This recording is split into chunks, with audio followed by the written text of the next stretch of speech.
Actually, Prof. Leo, this brings me to a publication that your colleagues at the NCID had in the JAMA journal.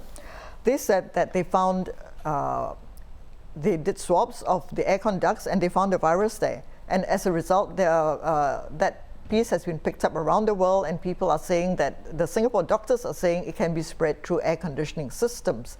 Could you tell us a little bit more about that? Yeah, I'm glad that the work done by our colleagues are being recognized in terms of the output. So this test is actually basically conducted in the isolation room with COVID positive patients. And this is a study to look into environmental contamination. So in other words, we take swabs from various surfaces, from patient's bed, railing, from the cardiac tables, and also taking a swab from the vent. Right. And that vent is basically one of the infrastructure that we put in place for the airflow. So effectively, it is the air flowing, and then it gets trapped into the ventilation system. So it is not so much of whether or not proving that this is airborne conditions or not. It is just merely telling you that there is virus scattered around in the isolation facilities. Now, to be able to prove whether or not it's going to be airborne is totally different types of experiments that we have to do. And currently, we are progressively aging up in the area to answer these questions, whether or not it's droplet, whether or not it's an airborne transmission. Assuming it's droplets, right? And then you find it in the air conditioning duct. Can it then go through the system on the floor of the room? Yeah. So perhaps to check on what Isin has mentioned, actually you've got to read the entire article, and Isin in fact also had shared with some of us what the findings were. In fact, what is remarkable is how the swabs were taken and where they found the virus itself. It's really in the vicinity of where the beds were, where the patient was moving around, and the pattern, in fact, of where they were finding the virus was more consistent with droplets. This is a very special room. This is not a conventional HDB room, your own house, where the air conditioning is usually at the top, and then the air circulates all around the room. In fact, because this is a very special isolated isolation room, the airflow is very tightly controlled. The design, in fact, prevents air spilling over in many different spaces. It's almost like what we describe as laminar flow. It's in one direction that comes through. The vents, in fact, are also perhaps at the bottom.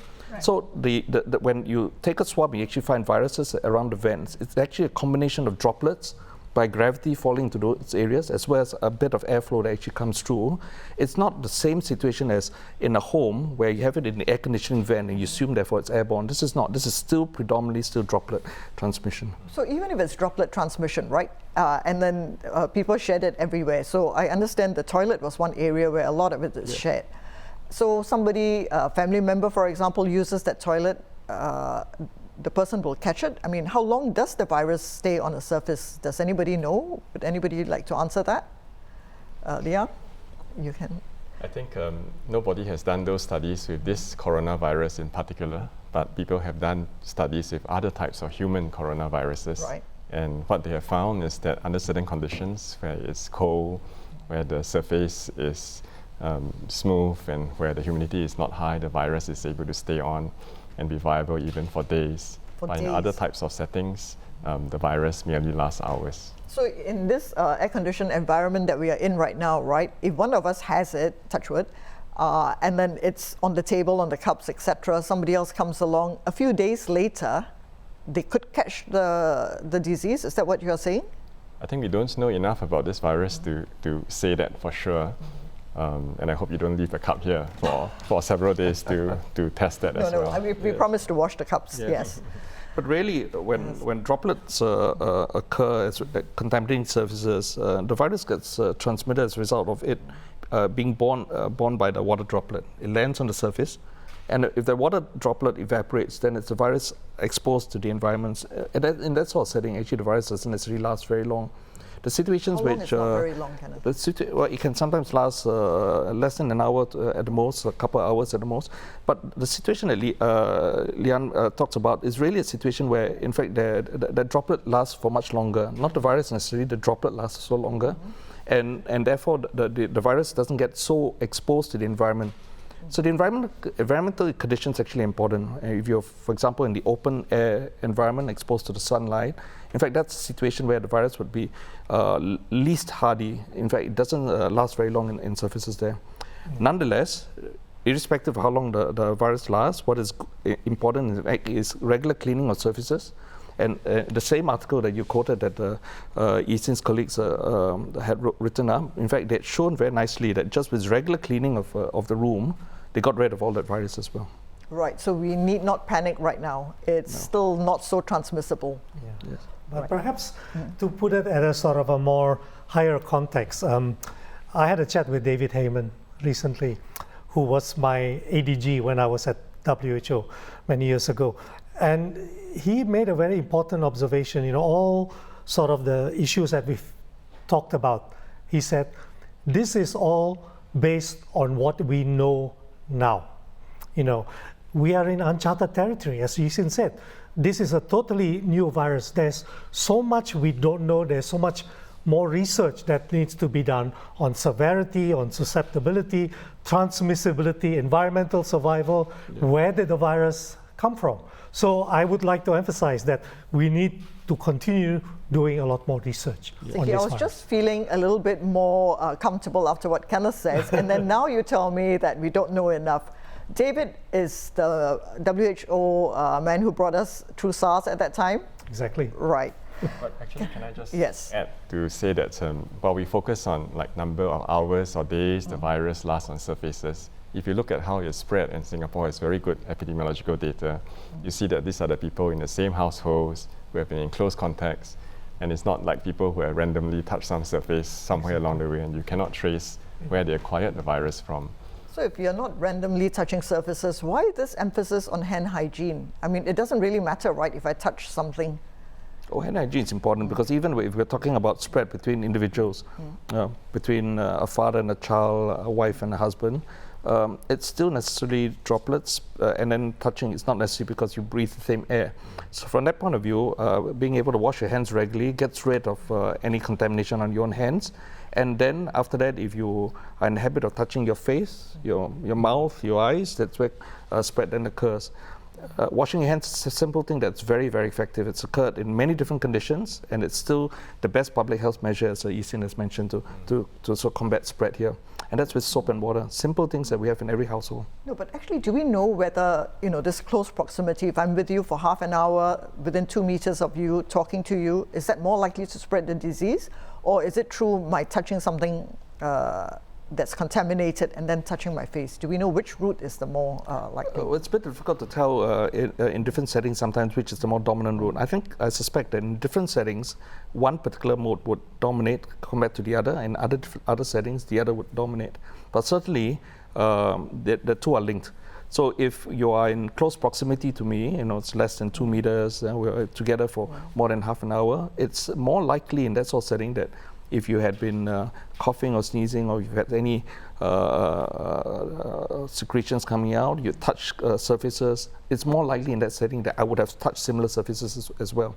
So from that point of view, it's hard to tell whether one particular But these mode two are not is more mutually important. exclusive. They're not, yeah. They're not mutually exclusive. So in other words, what we call droplet transmissions. It can be a direct droplet transmission. It can be an indirect droplet Yes, transmissions. that's right. And two of them are not mutually exclusive. Right, so best to play safe. Yeah. Could I actually raise that Safra cluster, right? That was a dinner that these people went to, and then suddenly you have so many people getting sick. How do you get sick over a 2-hour period? How do so many people get sick over a 2-hour period? Well, we've called it the Safra cluster. It's a bit of an unfortunate name because it's just so happened because dinner happened to be held there. But actually, it's the event that led us to recognize, identify this particular cluster. It's not the Safra as the cause of it. But we've recognized that many of the individuals that are linked to this particular group of people getting infected, they had common social activities.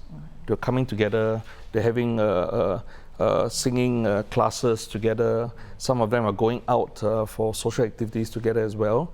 So in fact, their relationships, their social interactions went well beyond that dinner in that particular location. And as a result of those close activities, I think that's where spread is actually occurring. So you're saying they didn't necessarily have caught that during the dinner. They could have done it because they've been friends with each other and mixing with each other quite often. We believe that there is a group of people who actually did have infection spread through an activity like that dinner. But we've come to realize as we are doing epidemiological tracing, contact tracing, we've in fact found that, in fact, what would perhaps be the more important activity that's in fact spreading this is everyone coming together for those social activities. So it spans well beyond that particular dinner itself. They're coming together for karaoke classes, they're going out together, they're going on social activities together. So that seems to be the common pattern with this particular cluster. Okay, can I just build on this earlier discussion on where transmission can occur? And once again, I'm sort of citing evidence that I've heard recently, mainly from Gabriel Lung's work in Hong Kong and in China. And one of the messages that I got from the evidence that he's collected is that the virus is existing mostly in clusters, in infected persons, in households. It's not really out there in the community, in a sense. Okay, so his word of caution is that, in terms of advice to the people, in terms of probability of contracting the virus in the wider community, that may be a little bit lower than in clusters where there are infected cases. I don't know whether Kenneth or Liang would agree with that, but that's the evidence that I've seen so far. It's sort of clustering. Yes. Yeah. Actually, we have people out there asking more about the SAFRA cluster. Somebody asked whether everybody who was at that dinner, have they all been told about it, and are they asked to stay at home quarantining themselves or not? I don't have all the details. My understanding is that, in fact, is that the contact tracing team has reached out to as many people as they could within the last few days, but they continue to still carry out their investigation. So it may very well be that more people will be, in fact, contacted to check whether they are well. This particular event that took place in SAFRA, in fact, already has been quite some time ago. That dinner was on the 15th of February. Right, so more than 2 weeks. That's right. So what is important, perhaps, as we talk to people who've attended the dinner, is really to find out whether they remain well, whether they were sick in any way, and then if they were sick, then perhaps then to investigate them further to determine whether they in fact had that infection before. Right. Actually, could I move this a little bit? Some countries are stopping cruise ships from docking, right? Singapore is not. So there will be a cruise ship docking in Singapore tomorrow, actually. Two questions, actually. Are cruise ships of greater danger than airplanes or people coming across the land border? And secondly, should Singapore follow the other countries in stopping them? Well, I'll answer your first question first. Certainly, with airplane travel and being on a ship, the common characteristics are your passenger and your captive passenger at that, because you're in a vessel and there's no way for you to leave halfway through that particular journey. But the dynamics are very different between the two. If you're in a plane, you're spending most of your time seated in your seat. You may get out of that seat, you may walk down the aisle, up and down the aisle, but most of the time where you're going is to the toilet and back to your seat. So the interactions you actually have with other passengers is a very limited one. The area of influence you have or spread that takes place then occurs within the vicinity where your seat is. Conventionally, we talk about investigating and looking at people who might be seated on the same row as you are, if you are sick, 2 rows in front and 2 rows behind you. In the cruise ship or ship setting, it's a bit different because the social interactions don't occur in that same way. Most of the time, the social interactions occurs as a result of the social activities you engage with in during that cruise, the dinners and the meals that you have, not so much an interaction between you in your room going over to your neighbor in the next room. So in that sense, the potential for spread potentially is much higher in a ship setting because of the larger amount of interactions that occur between passengers. But it's a very different form of interaction that takes place, and therefore when we do contact tracing in both settings, we embark on slightly different strategies in terms of identifying who might be at risk. In the second question you asked about ships in Singapore, it's important to recognize that, in fact, even though this outbreak has been with us since sometime in January, of course in China it's been much longer, since the end of November and December. In fact, we still have ships that come to Singapore and leave Singapore, embarking and disembarking passengers. That hasn't stopped, just as airplanes still continue to bring passengers into our airports, and you have got people leaving Singapore for trips overseas as well. So home-ported ships that in fact have their base in Singapore will leave Singapore, go on a cruise, they'll come back, we still continue to accept that in. What's important, therefore, is as they do so, recognizing the risk that infections may occur on ships and it can spread very easily, what's important is that as we receive some of these ships back in Singapore, we have a high degree of vigilance to make sure that, in fact, none of them are infected, particularly with COVID-19. And then if they are, then we must be vigilant in making sure that we're able to identify them, isolate them, and control any further spread. Liang, what's your view? Are cruise ships a danger to countries when they dock? Because we have 2 cruise ships that had several hundred people infected. In fact, one of the viewers, John Lim, asked whether people disembarking from cruise ships should all be quarantined. I think it's the same as what Kenneth has mentioned. If a plane has landed, we don't necessarily quarantine everybody on board that plane. If, however, we are aware that there are some passengers who are symptomatic on the cruise ship, then that's slightly different, and these persons should be tested to see if they have got the coronavirus, and they can be isolated in that period. Yes, but then, earlier we were talking about people who are asymptomatic and pre-symptomatic, possibly spreading the disease. Is that a danger? As we had discussed earlier, we feel that the risk of transmission is highest with those who are symptomatic, and whereas those that are asymptomatic, there is currently no good evidence that they can actually spread the disease to others.